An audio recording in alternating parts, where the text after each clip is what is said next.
Welcome to our channel. Today we bring you a story that challenges the boundaries between the real and the supernatural, a story of mystery, betrayal, and eternal curses. Prepare to enter the dark and enigmatic world of the mansion of San Lucia, where an ancient lament echoes through the crumbling walls and the echoes of the past still cry out to be heard.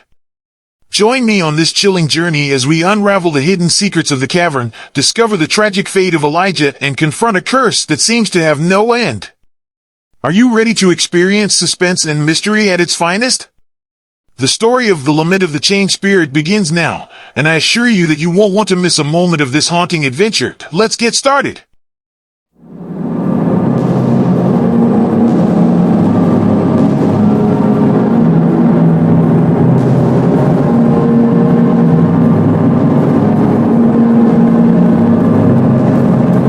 In a forgotten corner of the world, where time seems to have stopped, stands a ruined mansion that holds a dark and disturbing secret.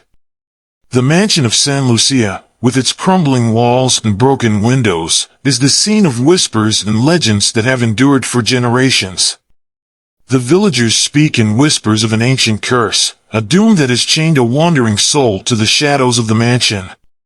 Valeria, a young paranormal investigator, has heard the stories and, driven by an insatiable curiosity and a fascination with the unknown, decides to enter the mansion. Armed with a flashlight, an ancient journal that promises to unlock the mansion's secrets, and a defiant courage, Valeria is willing to face what others are afraid to even mention. As she crosses the threshold of the mansion, a shiver runs down her spine. The air becomes thick, heavy with the weight of a forgotten past and a distant lament that seems to echo through the walls. What begins as a simple investigation quickly turns into a desperate quest to free a spirit trapped by a cruel curse. In this mansion, the echoing wails of a lost love and the betrayal of a distant past are about to be unveiled, and Valeria will come face to face with the true face of eternal suffering. Chapter 1, Arrival in San Lucia ***. The road that led me to San Lucia seemed endless, a winding path that wound through a sea of tall, dense trees.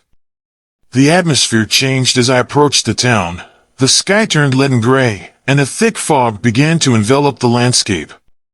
The legends about the mansion and its curse had intrigued me for months, but I never imagined the reality to be so disturbing. As soon as I reached the village, I realized that something was wrong. The few villagers I passed looked at me with a mixture of distrust and fear, their faces hidden in shadows of hats and scarves. The main road was deserted, and the houses, though old, appeared to have been abandoned. I felt a growing sense of unease as I saw the mansion at the end of the street, standing out against the fog like a scar on the horizon. The mansion stood imposing and silent. Its weathered walls and broken windows welcomed me in a somber manner. I felt the air grow thicker as I approached the entrance, as if the house itself was absorbing all the light and sound around it. The front door, half hung on its hinges, creaked with a deep wail as I pushed it. As I crossed the threshold, a shiver ran down my spine. The interior was covered with dust and cobwebs, and the musty smell was overpowering. Every step I took made the floor creak beneath my feet, echoing in the gloom of the empty corridors.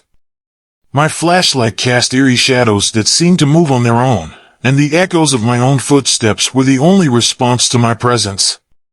As I explored the second floor, a sense of being watched enveloped me.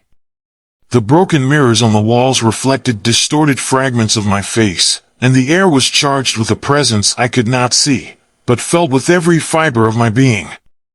I decided to begin my search in the basement, where, rumor had it, the darkest secrets were hidden.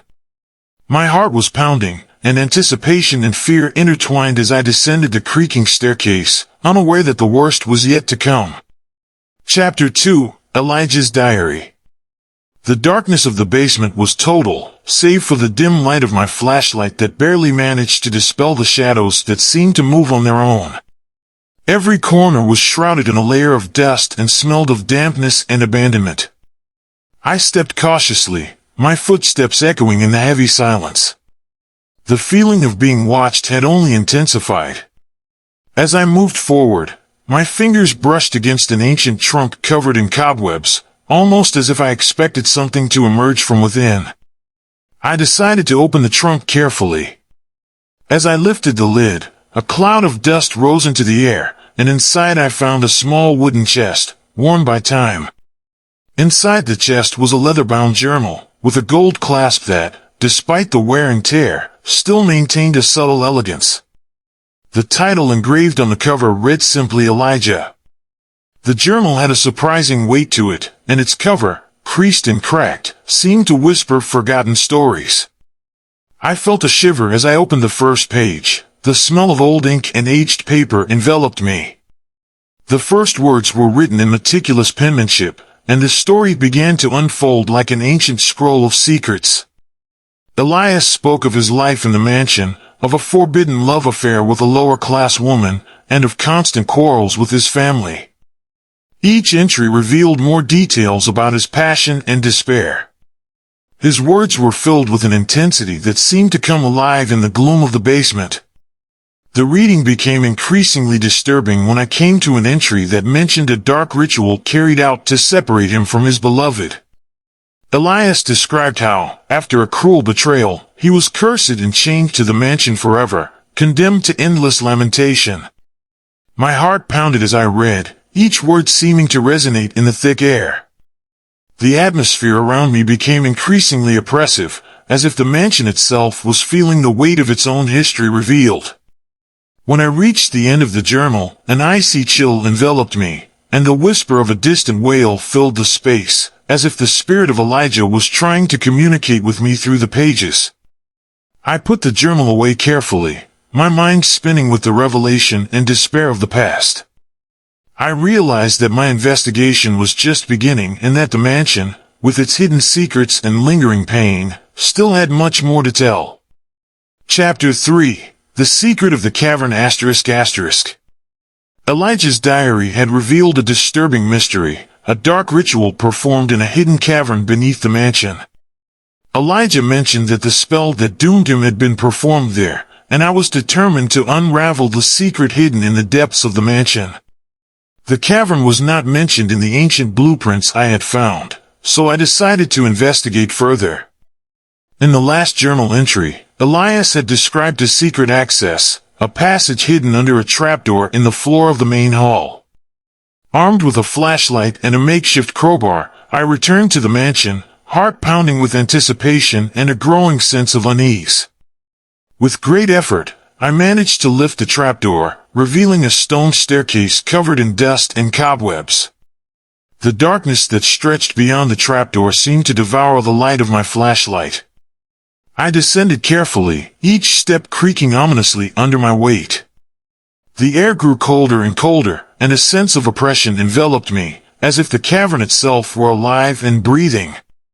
Finally, I reached a narrow stone tunnel. The feeling of claustrophobia became more intense as I advanced. The tunnel opened into a subway cavern, illuminated only by the glow of my flashlight. What I saw there took my breath away. In the center of the cavern was a stone altar covered with ancient runic symbols. Around it, ritual tools and fragments of ancient scrolls were scattered. A dark energy seemed to emanate from the altar, and the air was permeated with a metallic odor. I noticed a series of inscriptions on the wall that matched the descriptions in the journal, detailing the ritual that had doomed Elijah. Each symbol seemed to pulse with an eerie energy. As I examined the altar, a rush of cold air enveloped me, and a distant murmur filled the cavern, as if voices from a shadowy past were whispering forgotten secrets.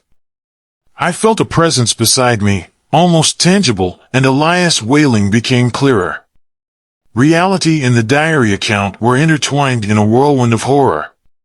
The ritual had not only sealed Elijah in the mansion, but had trapped part of his essence in the cavern itself. With each new discovery, the danger increased.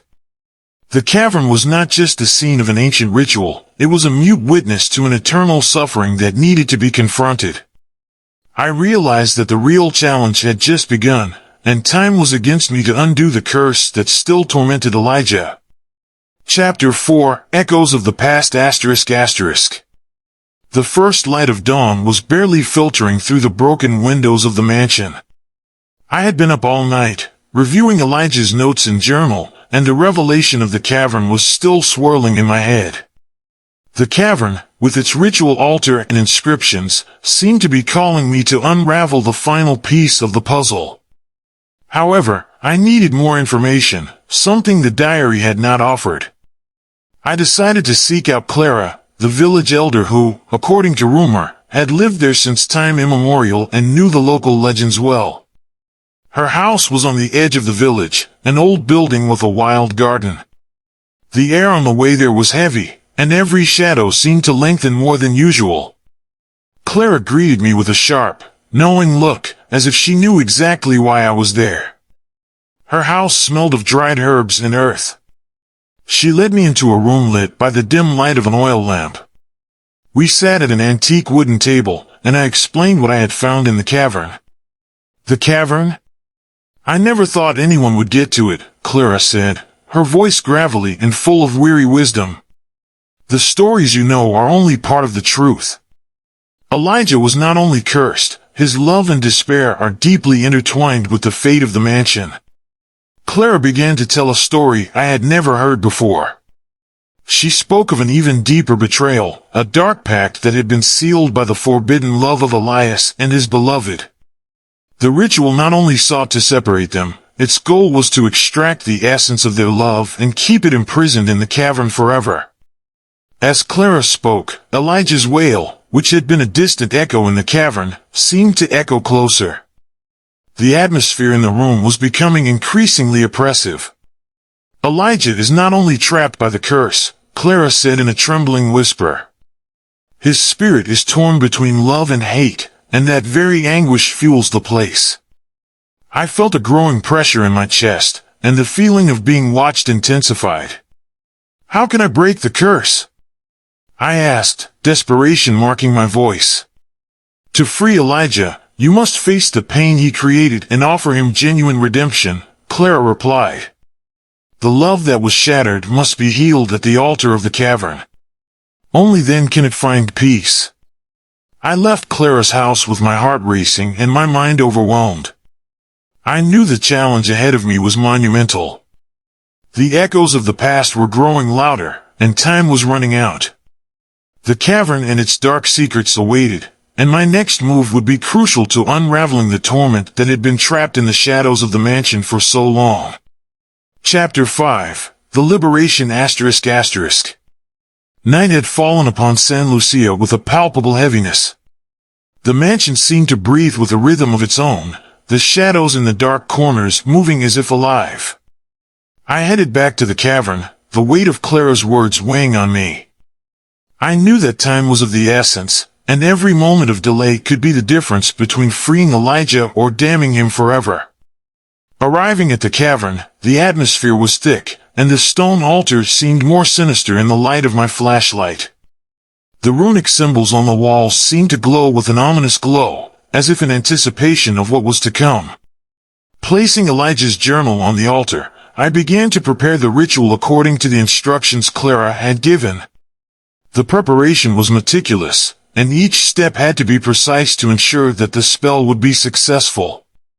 As I worked, Elijah's wailing grew louder, a sound that seemed to pierce the stone and echo in my bones. The cavern seemed to fill with an eerie energy, and the cold was so intense that my fingers trembled as I manipulated the ritual objects. With each gesture, the sense of a more tangible presence grew stronger, as if Elijah was watching and desperately waiting for release. When the ritual was ready, I lit the candles around the altar and recited the words of the spell. My voice trembled, but determination held me steady. As I spoke the final words, an icy wind began to blow through the cavern, carrying with it echoes of past tragedy. The shadows on the walls seemed to come alive, dancing with a frenzied intensity. Suddenly, a bright light emerged from the altar, enveloping the cavern in a blinding glow. The wailing transformed into a cry of relief and release. I felt an overwhelming weight lift from the air, as if the cavern itself was exhaling a sigh of relief. The light gradually faded, leaving a deep calm and a sense of peace. The altar, once charged with oppressive energy, now seemed calm, almost grateful. With the last spark of the spell, Elijah's spirit had been released, his torment finally over. I emerged from the cavern with a mixture of exhaustion and satisfaction. The mansion, which had been mired in darkness and desolation, seemed lighter, as if the weight of the past had been lifted. The mansion of San Lucia was now silent. The oppression that had enveloped its walls for so long had dissipated. Morning light filtered timidly through the broken windows, illuminating the rooms in a golden glow that seemed to offer a breath of relief. The altar in the cavern was no longer a place of torment, but a symbol of release. However, as I walked away from the mansion, a shiver ran down my spine. The calm of the morning was charged with an eerie sense of incompleteness.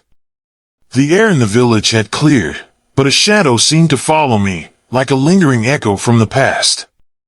I decided to return to the lobby of the mansion to gather my belongings before departing. As I walked through the now quiet corridors, a subtle sound began to fill the air, a whisper, almost imperceptible, but constant. It was like a distant echo of a halting conversation, a murmur in which I could barely make out words. As I reached the main entrance, I noticed something strange on the floor. A small crack in the floor, where once there had been a simple stone slab, had revealed a hidden compartment. Inside this compartment, I found a wooden box, intricately carved with symbols I had not seen before. The box was locked with a rusty padlock, which had apparently been opened recently. The feeling of discomfort grew as I tried to open the box. When it finally gave way, inside I found an old manuscript, written in a language I didn't recognize but which was clearly related to the curse. The pages were filled with symbols and obscure formulas, and the last entry was an ominous reminder, as long as there is love and hate in the world, my torment will never cease. A shudder ran through my body as I read those words. Elijah's release had been a step toward peace, but the manuscript hinted that something still remained. The lament, though silenced, had not been completely eradicated. An uneasy feeling came over me as I realized that the secrets of the mansion may not have finished revealing their ultimate truth. As I rose, the sun was setting on the horizon, bathing the mansion in a golden light that seemed to hide more than it showed. I knew that the story of San Lucia was not over. The past, with its secrets and curses, still held one last whisper that could resurface at any moment. As I walked away, I couldn't help but look one last time at the silhouette of the mansion silhouetted against the twilight sky. The haunting certainty that the story was not yet over accompanied me, like a shadow that never fades. As the sun sets behind the horizon and the mansion is shrouded in gloom, a last whisper of the past hangs in the air. The story of Elijah and his curse seemed to have found closure, but the shadow that had dragged generations into his torment still leaves its mark. The pages of the manuscript found in the hidden box reveal a disturbing secret. As long as love and hate exist, the echo of the lament will not disappear completely. The mansion, now quiet in its desolation, keeps a silence that is deeper than it appears. Every corner, every crevice, still harbors the presence of an immemorial time that may yet awaken. Elijah's release was not the end, but a new beginning for the echoes that still resonate in the shadows. As the fog dissipates and night falls, a haunting certainty remains. Some stories are destined to remain unfinished, waiting for someone to discover them once again. In every forgotten corner, the lament lingers, waiting to be heard. The past is never fully buried. There is always something left in the shadows, ready to be unearthed when you least expect it. And so the cycle continues, in an endless echo of what was and what might yet be.